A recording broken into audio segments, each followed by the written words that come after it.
name is Salman and I moved to Sweden in 2009 basically for studying at master's degree, and then I continued in Sweden for PhD. What was the main thing that you come to Sweden and not go anywhere else for your masters? I liked automotive engineering that was offered at Salman. How did you support yourself financially during your PhD? Yes, in Sweden you are paid a salary when you are a PhD student, so it's very easy to survive in that. It's very similar to industrial pay, so there's no difference. So how much salary can anyone expect after doing a PhD in Sweden? So yes, after PhD you start like a senior level and your salary range is around 40,000 Swedish kroner. That's a typical. If can I ask then what's your total family income? Combined family income is around 1,000 Swedish kroner. So how's your monthly expenses looks like? So let's say the rent is like around 10,000, and then for grocery you pay 5 to 7 or 8,000. So are you happy with the rental apartment, or you also planning to buy own house in future? I'm happy with rental apartment so far. So What do you do with your saving money? Do you invest somewhere? yes, we invest in stocks. So you basically invest only in the equity, or do you also invest somewhere else as well? Or Right now mostly equity. so in Sweden, do you also have any kind of insurance like the health insurance? I have the life insurance myself. The health insurance is included if you are living in Sweden and you have a personal number.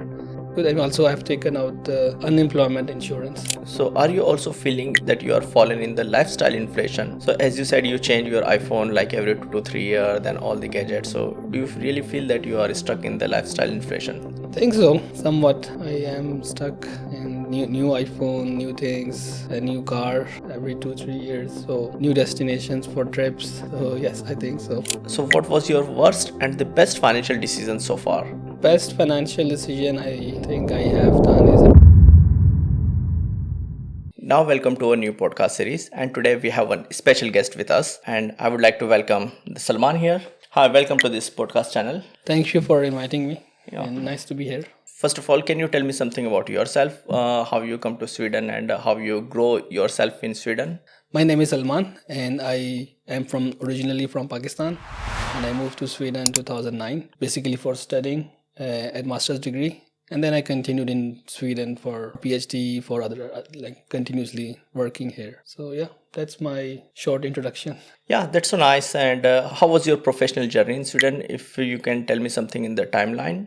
So yes, I came 2009 for my master's degree, and then around 2013 I started my PhD. And 2018 I finished my PhD, and then after that I started continue industrial career. So from 2019 you started working as a professional after completing your PhD. Exactly. Yeah, that's so nice. What was the main thing that you come to Sweden and not go anywhere else for your masters? I liked automotive engineering that was offered at Salman. It was very nice course, very nice degree. So that was the main reason, and also the education was free at that time. Sweden especially Gothenburg has a good automotive industry here. So all these things really helped me in making the decision to come to Sweden. So it was all these factors. Yeah, of course, that's so nice. Chalmers has a very good reputation, and there are a lot of automotive company in Gothenburg in Sweden. How long you been living in Sweden, and what's your opinion about Sweden? Is it good or it's okay or? Been living in Sweden since 2009, so it has been very long time. And Sweden is it has very good nature. It's very relaxing. It has good work-life balance. People are mostly very friendly to you. And so it was, I came here when I was young, so it was very easy for me to get adapted to the Swedish culture and Swedish way of working and way of life. So it was pretty easy. The weather is not that good. That's what I would say. Other than this, I think it's very relaxed country. If you want to have a family here, you want to have good work-life balance. It's one of the best countries in the world. Why did you choose to do the PhD in Sweden, or is it something that you wanted to from the very beginning?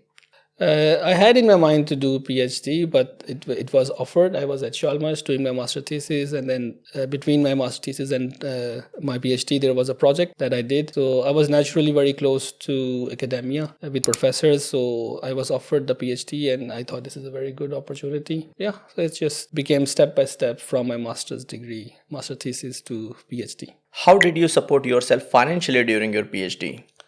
Yes, in Sweden, you are paid a salary when you are a PhD student. So it's very easy to survive in that. It's very similar to industrial pay, so there's no difference. So it's very nice to have a salary and then you are working on your thesis. So, like in Sweden, you are basically getting a salary, not kind of the stipend or something financial support. You are basically getting proper salary. Yeah. So it's monthly salary. The same salary as a guy who will go to industry and he will earn after master's degree.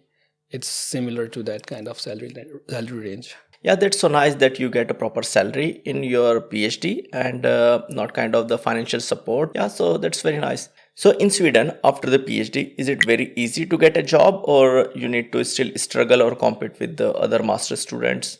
Yeah, it could be tough to get a job, but you have your own skills because as a PhD you get different skills from master's students. I mean, you have an edge, but you have to look at the right company, at the right position. I mean, especially like for example, an R&D position is very easy for a PhD guy to get as compared to a master's student. So it depends on the role, depends on the company, depends on you what you want. Yeah, it's very good to know that after PhD you have kind of the edge compared to the master student to get a job in Sweden.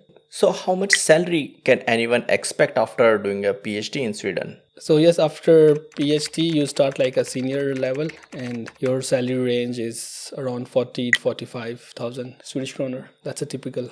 What do you think about the salaries in Sweden? Is it good, bad, or sufficient? What's your opinion about the salaries in Sweden? Salaries in Sweden are not the best or not the top in the world. I mean, it's not USA where you have capitalism and it's like you have a very high salary, but it's okay it's a very decent I would say to live. Even with the inflation nowadays, it's still easy to make ends meet and I mean eat outside sometimes, go for a trip, have a car, have a decent house. So it's I think it's good, but it's not the best place in the world if you want to just make money. It's more like work-life balance, slow pace, enjoy your life. Yeah, that's great. So, are you living with a family or you are still single in Sweden? I'm living with my wife. Uh-huh. And is she also working or? Yeah, she is also working. So she started working 3 years ago. So two people are earning money. It's Sweden becomes very good place. It becomes a bit luxurious also. If can I ask then, what's your total family income?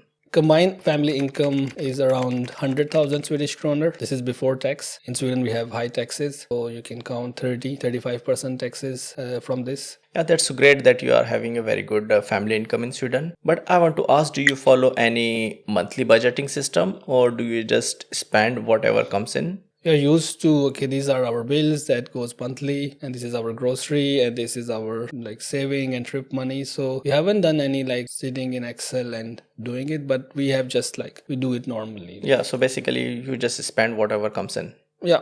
Yeah, okay. Yeah. So how's your monthly expenses looks like? So let's say the rent is like around 10,000, and then for grocery you pay 5 to 7 or 8,000, and then you go out. It depends on how much you go out. So it can be easily 2,000 Swedish kroner, 6,000 for the car. We have electric car, so 1,000 more for the fuel. Basically, these are the costs, and rest is just savings and trips. So do you live in the rental apartment or do you own the apartment? We live in a rental apartment.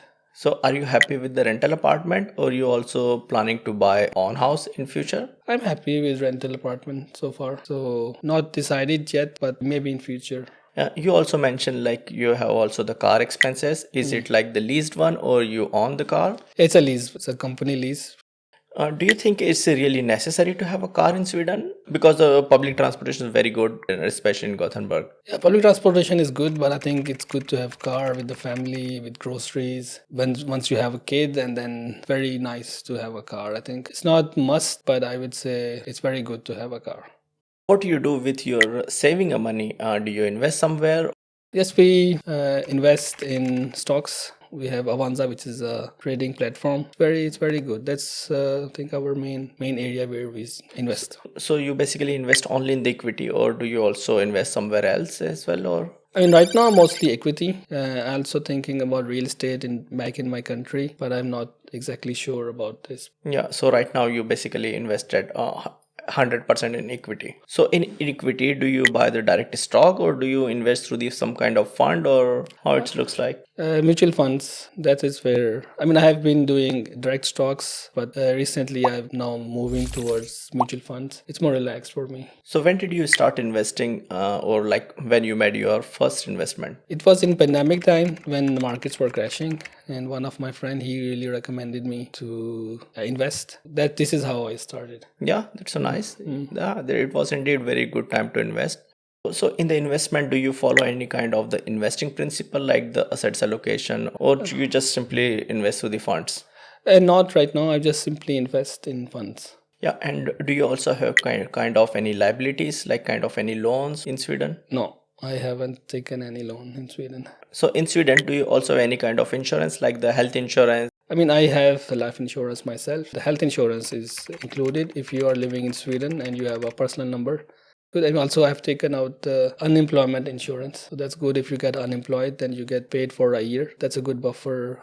So what was your biggest buy in terms of the money? I mean, biggest buy in Sweden, I haven't bought anything. I would say it's very big, but yeah, just decorating my home and buying stuff inside home furniture and things like this. So that was the biggest buy, but it's So you don't have any fancy buy like iPhone, iPad, or maybe something expensive like the car, house, or? I mean, I change iPhone every 3 or 4 years. I bought an iPad, mostly electronics and smart TVs and these things. So are you also feeling that you are falling in the lifestyle inflation? So as you said, you change your iPhone like every 2 to 3 years, then all the gadgets. So do you really feel that you are stuck in the lifestyle inflation? I think so, somewhat. I am stuck in new iPhone, new things, a new car every 2 3 years. So new destinations for trips. So yes, I think so. Yeah, and but the good part is you are also enjoying it and you have no regret. No, I think it's like to live life and enjoy life and also save money. So I think there's a balance. There should be a balance. So what was your worst and the best financial decision so far?